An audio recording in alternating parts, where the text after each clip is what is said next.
Good morning students, class 10th। कैसे हैं आप सब?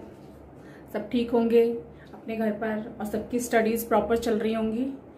इससे पहले वाले वीडियो में हमने लघु कथा लेखन यानी कि शॉर्ट स्टोरी उसके बारे में पढ़ा था और आज जो हम पढ़ने जा रहे हैं वो है सूचना लेखन। ये भी आप लोगों के राइटिंग सेक्शन से एक टॉपिक है। तो आज हम पढ़ेंगे सूचना लेखन। सूचना शब्द का अर्थ क्या होता है? सबसे पहले तो देखो, सूचना मतलब इंफॉर्मेशन देना, लेना, सूचना, यही होता है ना। और सूचना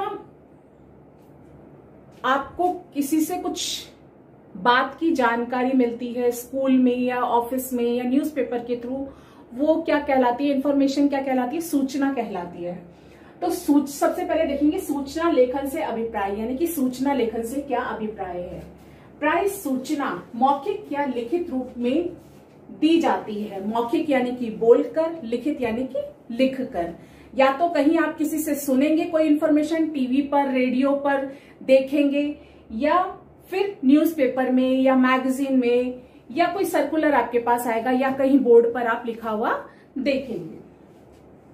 आधुनिक युग में मौखिक सूचना आकाशवाणी, रेडियो, टेलीविजन आदि के माध्यम से दी जाती है। आधुनिक युग यानी कि अभी जो वर्तमान समय में सूचना है वो किसके थ्रू मिलती है आपको? टेलीविजन, रेडियो, आकाशवाणी, इनके जरिए आपको जो है सूचना मिलती है। तो उसे सूचना लेखन कहते हैं।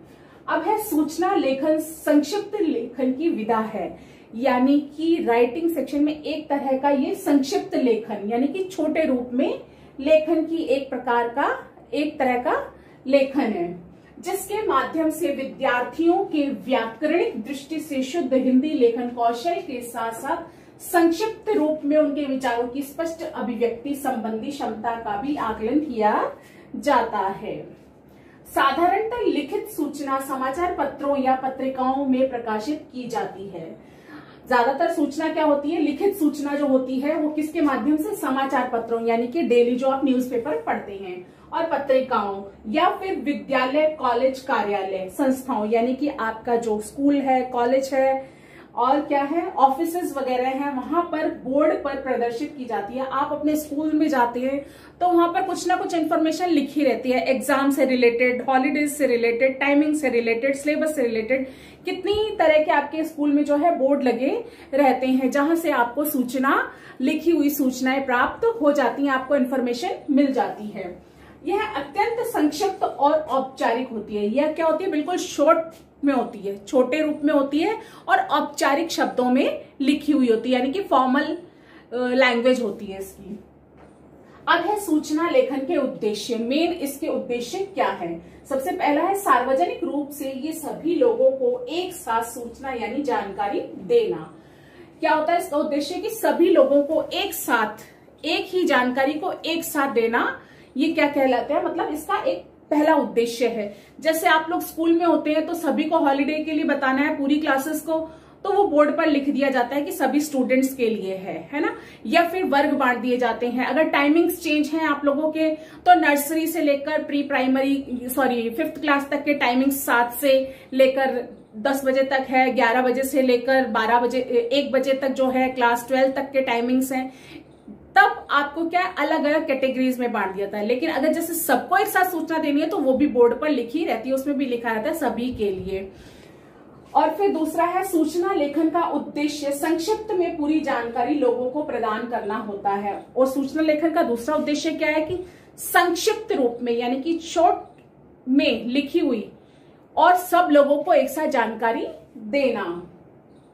थर्ड है किसी महत्वपूर्ण घटना या कार्यक्रम के बारे में पूर्व जानकारी उपलब्ध कराना, यानी किसी भी घटना या कार्यक्रम के बारे में पूर्व जानकारी उपलब्ध कराना। जैसा कि अगर आपके स्कूल में कोई फेस्टिवल मनाया जा रहा है, कोई फेयरवेल है, या फिर न्यू ईयर सेलिब्रेशन है, या दिवाली सेलिब्रेशन है, या फिर क्या कहते हैं एनुअल फंक्शन होता है, इससे पहले आप लोगों को इन्फॉर्म किया जाता है, एक सूचना दी जाती है। तो वो क्या होता है? किसी घटना या कार्यक्रम से पूर्व दी जाती है।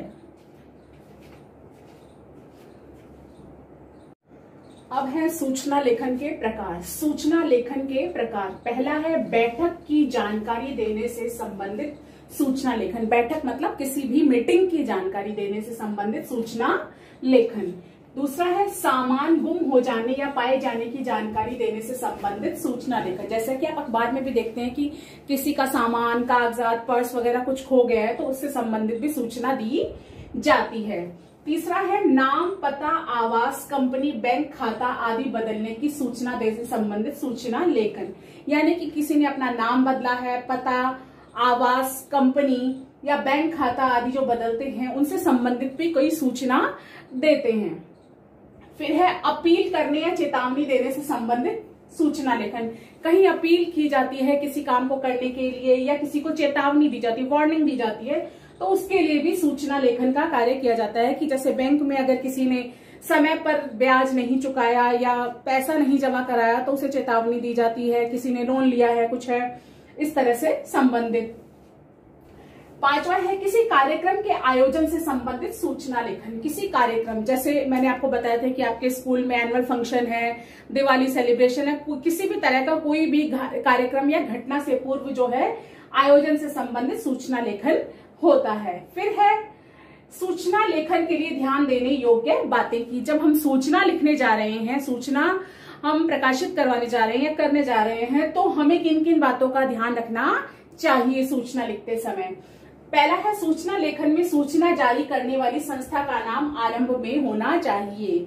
जब भी हम कोई सूचना लिखने जा रहे हैं और जिस भी संस्था के माध्यम से है तो उस संस्था का नाम आरंभ में आना चाहिए। दूसरा है अगली पंक्ति में सूचना शब्द लिखना चाहिए और ठीक उससे अगली पंक्ति में जो है सूचना शब्द, यानी कि सिर्फ ये जो सूचना शब्द है इस तरह से लिखा हुआ होना चाहिए। नंबर 3 है अगली पंक्ति में बाईं तरफ दिनांक लिखनी चाहिए। फिर सूचना शब्द के बाद तीसरे नंबर पर जो है तीसरी पंक्ति जो है उसमें बाईं ओर मतलब लेफ्ट हैंड साइड में आपको डेट लिखनी होती है। जब आपकी कॉपी में आप लिखना शुरू करते हैं तो वहां जब लेफ्ट हैंड साइड जो आपका होता है उस तरफ आपको डेट लिखनी होती है। नंबर 4, इसके बाद सूचना का विषय लिखना चाहिए जो संक्षिप्त और स्पष्ट हो। सूचना का विषय मतलब कि खेल संबंधित सूचना है या नव वर्ष के लिए सूचना है, किसी बैठक या मीटिंग के लिए सूचना है, तो वो कोई विषय होता है, उस विषय को आप बीच में लिखते हैं उससे अगली पंक्ति में। नंबर 5 है सूचना लेखन में क्या, क्यों, कब, कहां, कौन आदि प्रश्नों के उत्तर प्राप्त होने चाहिए। मतलब कि क्या मतलब किससे क्या है और क्यों है ये सूचना, मतलब क्यों दी जा रही है, कब जो भी कार्यक्रम है कुछ भी है वो कब है, कहाँ है, यानी कि स्थान भी देना होता है, उसमें स्थान समय आप बताएंगे। और आदि प्रश्नों के उत्तर प्राप्त होने चाहिए, मतलब किस बारे में सूचना है और क्यों करवाया जा रहा है वो काम, और कब है और कहाँ है। नंबर 6 सूचना लेखन के अंत में नीचे बाईं तरफ सूचना देने वाले व्यक्ति के नाम तथा पद का उल्लेख अवश्य करना चाहिए। यानी कि जब आप अपनी कॉपी में जो लेफ्ट हैंड साइड है वहां पर नीचे जब आपकी सूचना का अंत हो रहा है तो उस समय सूचना देने वाले व्यक्ति यानी किसके नाम से सूचना जा रही है, कौन सूचना भेज रहा है, उसका नाम और हस्ताक्षर, आवश्यकता पड़ने पर हस्ताक्षर भी करने चाहिए, यानी उनका पद भी और उनका नाम भी होना चाहिए। फिर नंबर 7 है सूचना लेखन की भाषा सरल, स्पष्ट, प्रभावी तथा औपचारिक होनी चाहिए। जिस भाषा में सूचना लिखी जा रही है वो भाषा स्पष्ट, सरल और प्रभावी होनी चाहिए, यानी कि पाठक के समझ में आने वाली होनी चाहिए जिसे कि आप भेज रहे हैं। तो ये मुख्य बिंदु थे कि सूचना लेखन के प्रकार और सूचना लेखन के लिए ध्यान देने योग्य बातें। अब हम इसका एक प्रारूप देखेंगे। ये है सूचना लेखन का प्रारूप। प्रारूप मतलब कि फॉर्मेट। तो सबसे पहले हम क्या लिखेंगे, सूचना देने वाली संस्था का नाम, जिस भी संस्था से सूचना जारी की जा रही है। उसके बाद अगली लाइन में लिखेंगे ये सूचना शब्द, ऐसे का ऐसे ही लिखना है, यहाँ पर संस्था का नाम आएगा। यानी कि हो सकता है कि जैसे आपके आदिनाथ पब्लिक स्कूल से, हमारे आदिनाथ पब्लिक स्कूल से कोई सूचना जारी की जाए तो आदिनाथ पब्लिक स्कूल यहाँ आ जाएगा। नीचे ये सूचना शब्द ऐसे का ऐसे आएगा। विषय, विषय मतलब कि पिकनिक पर जाने से संबंधित, तो यहाँ पर लिखा आ जाएगा पिकनिक पे जाने से संबंधित। और यहाँ पर सूचना के जस्ट नेक्स्ट लाइन में क्या आ जाएगा, यहाँ पर डेट आ जाएगी, दिनांक आ जाएगा। उसके बाद विषय जो है हम पूरी तरह से उसको डिस्क्राइब करेंगे स्पष्ट और सरल भाषा में। उसके बाद जब यहाँ पर आपकी सूचना खत्म हो जाएगी आकर, तो यहाँ पर सूचना देने वाले व्यक्ति का नाम तथा पद, जैसे हमारे स्कूल के प्रिंसिपल सर हैं, उनका यहाँ पर नाम और पद आ जाएगा और उनके यहाँ पर सिग्नेचर भी हो जाएंगे। तो ये इस तरह से क्या है, ये सूचना का प्रारूप है, फॉर्मेट है, और इसी बेस पर आपको क्या है, सूचना लिखनी होती है। तो जो है आप लोगों को सूचना लिखना बता दिया जाएगा कि किस तरह से इस फॉर्मेट में आपको सूचना लिखनी है। तो आज हमने जाना कि सूचना लेखन कैसे करते हैं, यानी कि किसी भी तरह की जो सूचना होती है वो हम किस तरह से लिख सकते हैं। Thank you.